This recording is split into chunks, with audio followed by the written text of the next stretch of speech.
Hi, I'm Christopher John Farley, a senior editor with the Wall Street Journal. I'm here with Jennifer Morrison, one of the stars of Once Upon a Time. Thanks a lot for joining us at the Wall Street Journal. Happy to be here. Okay, you play Emma Swan on the show. She used to be a heroine, but this season she's undergone this shift. There's been this plot twist, and now you're the dark one. Yes. So is it more fun playing a villain?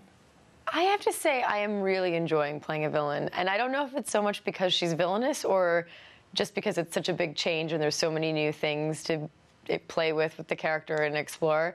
But yeah, it's been really fun.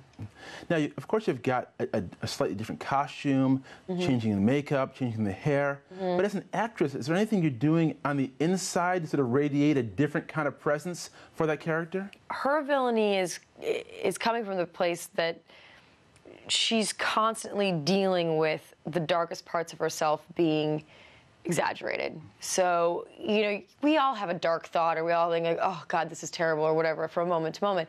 That's exponentially exaggerated in every given moment for her. And so I've tried to build her from a place of really exploiting her loneliness and exploiting the revenges that she's never taken and exploiting the needs she's never allowed herself to have, and then going about getting those things or demanding those things in a way that is selfish. And so it's a little different, you know. So she's not going to recycle, basically, right? She doesn't care about the environment. Yeah, I don't know. I'm not sure what she does with her bottles and cans, but yeah, she's definitely not. She's not putting others first anymore. Now, I know fans want to know what happens with Hook. I mean, now you've had the shift in your character. She had this romance with Hook, you know, on the show. Is he just going to be gone now? Is he? No, absolutely have to move on because you're a villain? No. You need someone with a little more edge to them?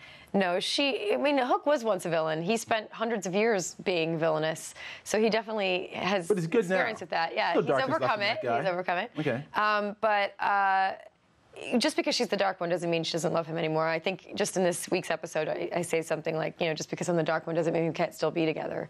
And she feels that way. And we're going to start to see that a lot of her selfishness and a lot of the things that she does, she's actually doing because of her love for Hook. It's not going to all start to line up and make sense right away. We'll see that slowly over time. But she definitely completely is devoted to her love to him, and that doesn't change because of her darkness. It's just her tactics change. Now, my 10-year-old daughter, who's also named Emma, watches the show, and one of her observations, which I thought was a really good one, is the fact that, you know, she doesn't really like Snow White and some of those early Disney movies because she feels like the women aren't strong enough. They're waiting for princes to save them.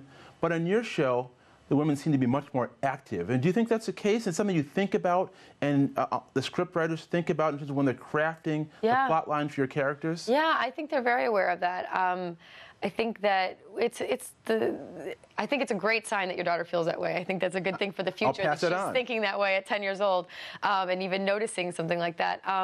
Yeah, I think what the showrunners really want to do, which I think they're doing a great job of, is showing that both women and men can both be strong and vulnerable, that it's about the full package, and it's not about, you know, you have to always be tough or always be a villain or always be a good guy. There's so many gray zones in there between all those different elements. And so I think it's really wonderful. I feel really honored that I get to play such a strong female character on television.